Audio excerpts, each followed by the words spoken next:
Buenos días, aquí Augusto Townsend, curador principal de Comité, con las noticias de hoy lunes 24 de junio del 2024. El podcast de hoy llega con el auspicio de la Fundación Crosland, cuyo compromiso con el desarrollo del Perú se da a través de la educación, brindando oportunidades educativas para la construcción de una sociedad más informada y más próspera. Y también de Bigmont Group, una firma de selección de talento y consultoría que ha venido acompañando por más de una década a empresas líderes y que, como empresa B, está enfocada en generar valor compartido desde una lógica de triple impacto económico, social y ambiental. Muy bien, vamos con las noticias del frente político y lo más destacado de los programas dominicales. Varios programas se enfocaron anoche en los casos de violaciones sexuales en Condorcanqui, en la selva, a estos a los que se refirió el ministro de Educación Morgan Quero como, entre comillas, prácticas culturales, lo que generó muchísima indignación en su momento. Pero lo que se ha visto ayer, por ejemplo, un reportaje en Punto Final que estuvo en la zona, es muy doloroso. El problema es realmente sistemático, no solo los profesores, sino hasta policías están implicados en violaciones. El encargado de la UGEL de esa localidad no sabe qué responder cuando le preguntan por los docentes denunciados. Un ciudadano común cuenta que al no haber forma práctica de acudir al sistema de justicia, se ha creado una especie de mercado en el que los casos de violaciones se, entre comillas, resuelven con reparaciones de 500 soles. Es realmente desconsolador y muestra pues cómo algunas víctimas están en la más absoluta indefensión, porque quienes perpetran estos delitos son incluso las figuras de autoridad en sus respectivas comunidades. Realmente esto demanda pues el rechazo más amplio de la sociedad peruana. No podemos normalizar situaciones como esta que se ha mostrado anoche de Condorcanqui, que seguramente se replica en circunstancias bastante parecidas en otras partes del país donde el Estado está igualmente ausente. Otro reportaje muy delicado que vale la pena comentar esta mañana, salió también en Punto Final y hace alusión a un testimonio del colaborador eficaz Salatiel Marrufo, ex integrante del llamado Gabinete en la Sombra de Pedro Castillo, testimonio de mayo del 2023, pero que habría sido ratificado en abril de este año, al que tuvo acceso el programa dominical, y que se refiere a supuestas coordinaciones que hicieron personas vinculadas al Partido Perú Libre con el Jurado Nacional de Elecciones, en momentos en que se disputaba el resultado de la elección presidencial entre Pedro Castillo y Keiko Fujimori, en lo cual, según Marrufo, la propia Dina Boluarte, en ese momento candidata a la vicepresidencia, habría tenido un rol gravitante. Para situarnos en el contexto, estamos hablando del momento en el que Keiko Fujimori y Fuerza Popular empezaron a hablar de, entre comillas, fraude en mesa, y un número grande de abogados y estudios se plegaron al esfuerzo de impugnar actas en el Jurado Nacional de Elecciones, lo que esperaban que revirtiera pues el resultado electoral en favor de Fujimori. Los perulibristas se asustaron de que les iban a quitar el triunfo y empezaron a pensar qué podían hacer para enfrentar la situación. Ojo que estamos hablando aquí no del conteo de votos que hacen los ciudadanos en las mesas de votación y luego registra la OMPE, sino de las impugnaciones de actas que se presentaron ante el Jurado Nacional de Elecciones, que administra justicia electoral. Lo que afirma Marrufo es que Dina Boluarte era la que comandaba esta estrategia legal en Perú Libre para enfrentar la situación, y que fue ella la que le pidió a José Nenil Medina, entonces alcalde de Anguía en Cajamarca, y al recientemente deportado Alejandro Sánchez Sánchez, en ese momento amigo y financista de campaña de Pedro Castillo, que buscaran contactar e interceder ante dos miembros del Pleno del JNE, Jorge Rodríguez Vélez y Jovian Sanginés Salazar. Marrufo da detalles de reuniones en las que se escuchó decir, o las que él dice haber escuchado decir, que ya se había entrado en contacto con estas dos personas y que la orden de Boluarte era que los convencieran para que el JNE resolviera esas impugnaciones de forma favorable a Perú Libre. Dice que en una reunión el 9 de julio, el mismo día en que Fuerza Popular impugnó como 800 actas, Medina y Sánchez, entre comillas, confirmaron que ya tenían asegurados los votos de los mencionados integrantes del JNE. Un detalle adicional que da Marrufo es que Alejandro Sánchez tenía supuestamente contacto con Richard Acuña, ex congresista de Alianza para el Progreso, y que fue a través de este que se llegó al miembro del JNE, Rodríguez Vélez. Richard Acuña lo ha negado en su cuenta de Twitter, mostrando evidencia de que su partido hizo campaña a favor de Keiko Fujimori en esa segunda vuelta, por lo que no tiene sentido lo que afirma Marrufo, que además no ha sido corroborado de momento con otra prueba. Además de Acuña, Rodríguez Vélez ha negado lo dicho por Marrufo. Tanto José Nenil Medina como Alejandro Sánchez están hoy detenidos, así que podrían declarar sobre este tema, pero que sepamos no lo han confirmado de momento. Boluarte está viajando a China en este instante. ¿Cómo tomamos este asunto? Recuerden que, como siempre les digo, mientras más delicada sea una imputación, más contundente tiene que ser la prueba. Y esto es particularmente relevante en lo que tiene que ver con la confiabilidad de los resultados electorales en una democracia. Hay que tener mucho cuidado con lo que se imputa y los niveles de corroboración que se tienen. En este caso podemos decir que hay dos imputaciones, una que un grupo de personas de Perú Libre, incluida la propia Dina Boluarte, estuvieron involucradas en gestiones ante miembros del JNE para tratar de interceder en los casos de impugnaciones de actas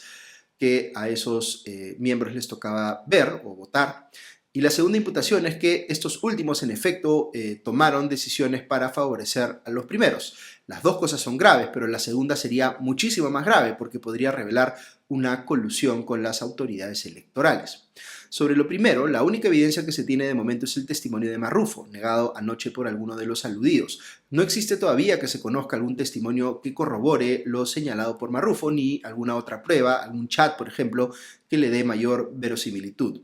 ¿Esto hace que uno deba dar por falso el testimonio de Marrufo? No, pero sí debe llevarnos a calificar las cosas en su justa medida. De momento solo hay un testimonio. ¿Es creíble que la gente de Perú Libre haya querido llegar a los miembros del JNE para incidir en ellos? Sí es creíble, pero no se puede dar por hecho a falta de pruebas adicionales. Hay que seguir investigando. Ahora, otro asunto que recuerda el reportaje de Punto Final es que hubo un momento en medio de todo este lío de la segunda vuelta del 2016 en el que el Jurado Nacional de Elecciones tomó la decisión de ampliar el plazo para recibir impugnaciones de Fuerza Popular, lo que pudo tomarse como un intento de favorecer a este último partido, pero luego retrocedió en esa decisión y anuló esa ampliación. Algunos podrán pensar que la incidencia de Perú Libre estuvo en conseguir ese retroceso, y esto, por supuesto, hay que investigarlo.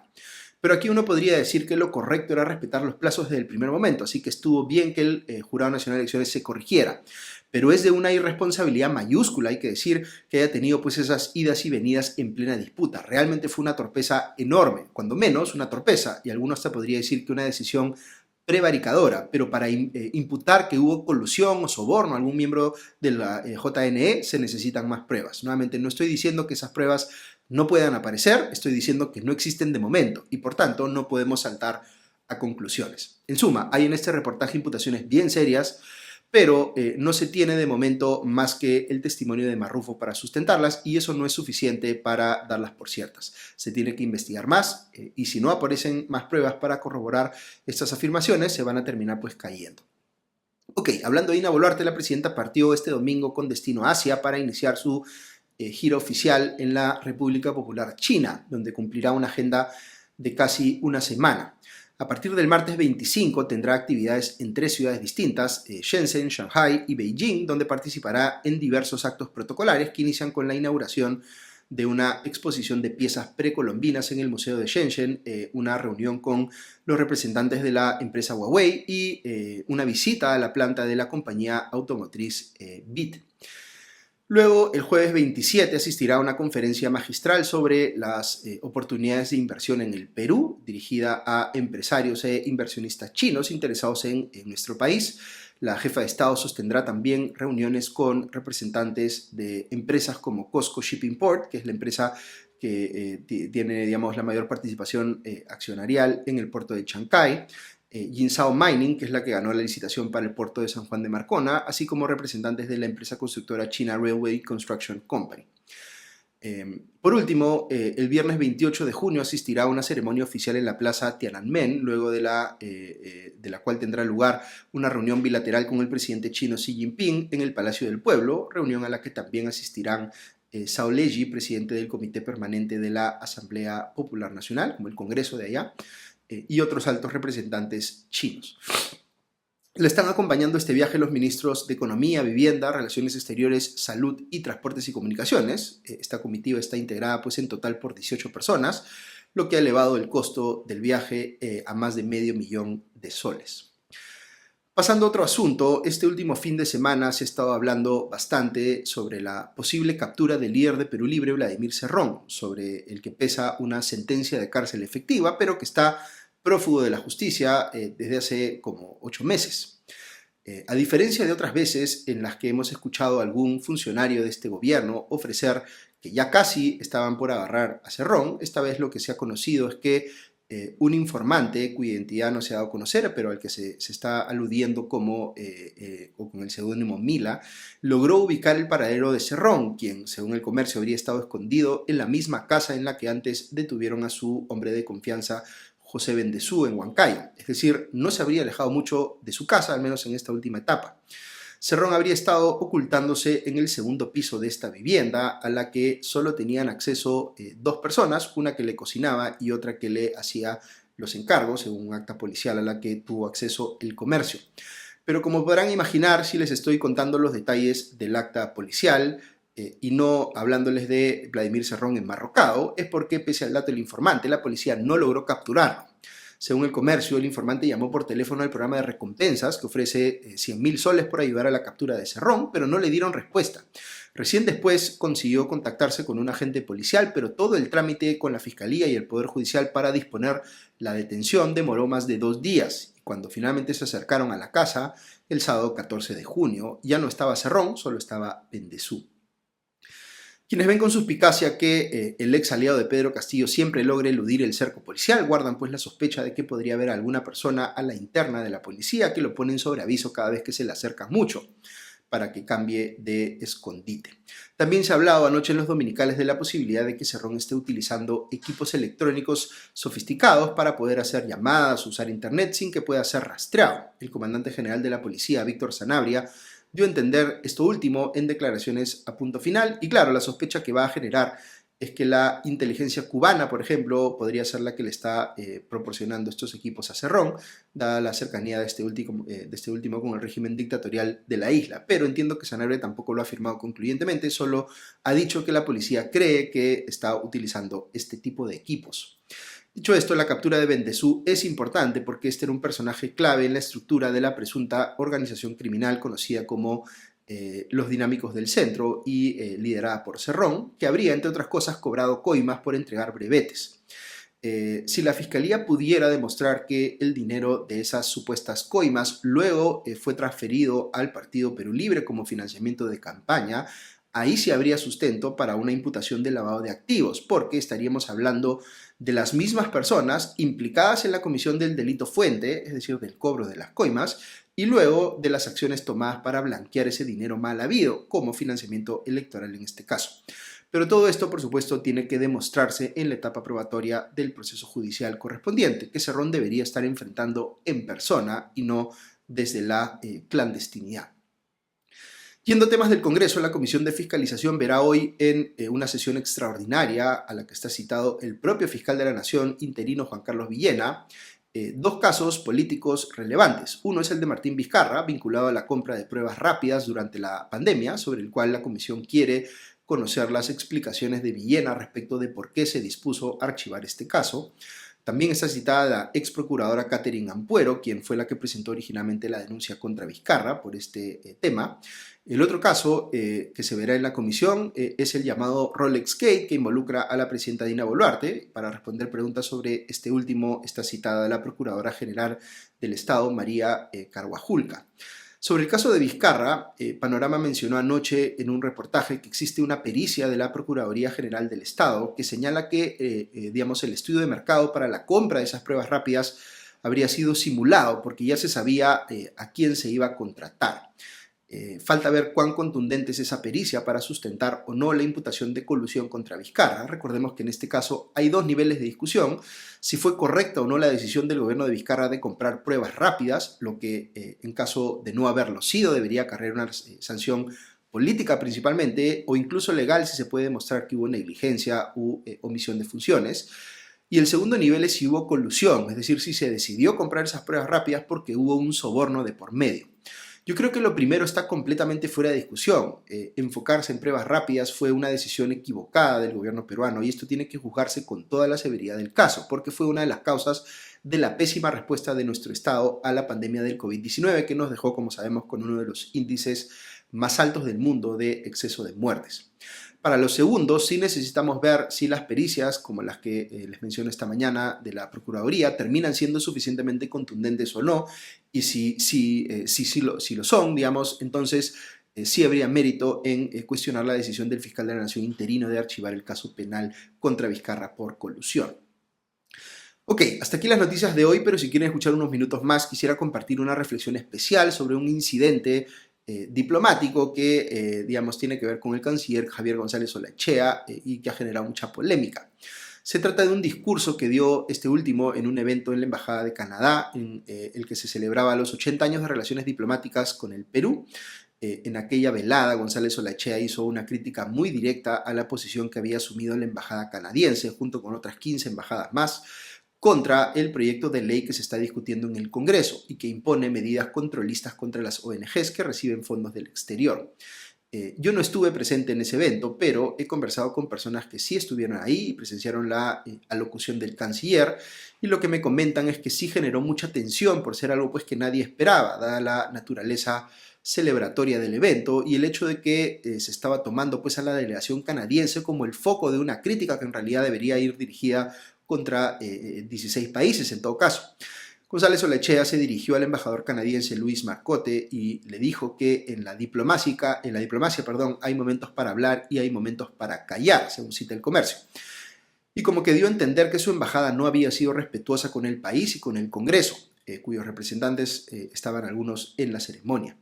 Hay varias cosas que comentar aquí, pero voy a tratar de ser breve por razones de tiempo. Lo primero que habría que preguntarse es si este discurso del canciller es coherente con las formas diplomáticas que él mismo estaba pidiendo. Aquí lo curioso es que dependiendo del diario que uno lea y la posición política que tenga ese diario, uno ve pues citas de expertos que dicen que no en un caso y citas de otros expertos que dicen que sí, dependiendo, como les digo, del diario que uno lea. Mi impresión personal es que fue, sí, de mal gusto y de muy poca cordialidad diplomática que el canciller haya decidido hacer ese comentario en un escenario de celebración como aquel al que había sido invitado. No digo que no sea válida su crítica, digo que ese no era el lugar y momento para hacerla, con lo cual el propio González Olaechea estaba incurriendo en la misma ausencia de formas por la que se estaba quejando y contradiciendo además su propio comentario de que a veces es mejor callar. Ahora, es una intromisión de las embajadas sacar un comunicado conjunto respecto de un proyecto de ley todavía en discusión en el Congreso. Es claramente un intento de incidir en un asunto de política interna, algo extremo diría yo. Sin embargo, aquí vale la pena preguntarse si estamos en circunstancias normales en las que algo así sería pues impensado, o si estamos en circunstancias tan complejas que fuerzan a 16 embajadas, repito, 16 embajadas, a emitir un comunicado conjunto. Y la verdad es que sí, estamos viviendo intentos muy evidentes de debilitar el Estado de Derecho y la democracia de parte del Congreso principalmente, pero también con la anuencia del Ejecutivo, que ante la debilidad de la propia institucionalidad pública de frenar esos embates, las embajadas sienten pues que tienen que plegarse públicamente a los cuestionamientos que se hacen desde la sociedad civil. Ahora, sobre el tema de fondo, he visto en los últimos días comentarios de representantes del sector empresarial, por ejemplo, que respaldan esta nueva regulación más controlista sobre las ONG y citan casos de ONGs que, en su opinión, conspiran o actúan en contra del progreso del país, buscando boicotear actividades productivas como la minería u otras. Yo tengo también mis propias críticas a los objetivos y los métodos de algunas ONGs. Pero, y este es un pero bien importante, en democracia es normal que haya ONGs con cuyos objetivos y métodos uno discrepa y hay que dejarlas trabajar, salvo que sus métodos dejen de ser democráticos o se vuelvan ilegales. En discusiones como estas es cuando uno ve cómo a veces el discurso políticamente conservador se camufla como discurso liberal cuando no lo es. Esta regulación respecto de las ONGs tiene una intencionalidad controlista que las mismas personas que la están defendiendo posiblemente no admitirían si se tratara, por ejemplo, de empresas privadas. Es decir, hay aquí una defensa de la libertad cuando hablamos de la libertad de quien piensa como uno, pero más bien un intento de controlar y limitar la acción de quien piensa distinto. Repito, yo sí creo que hay métodos utilizados por algunas ONGs que son extorsivos y que deberían llevar a que se les asignen responsabilidades penales si corresponde. Pero eso es una cosa, y otra muy distinta es salir a respaldar una regulación más controlista contra todas las ONGs, o en todo caso, si uno va a hacerlo, que no haga pasar esa defensa como si fuera desde una posición liberal cuando no lo es. Muy bien, eso es todo por hoy, que tengan un buen día y una buena semana, y ya nos escuchamos pronto. Adiós.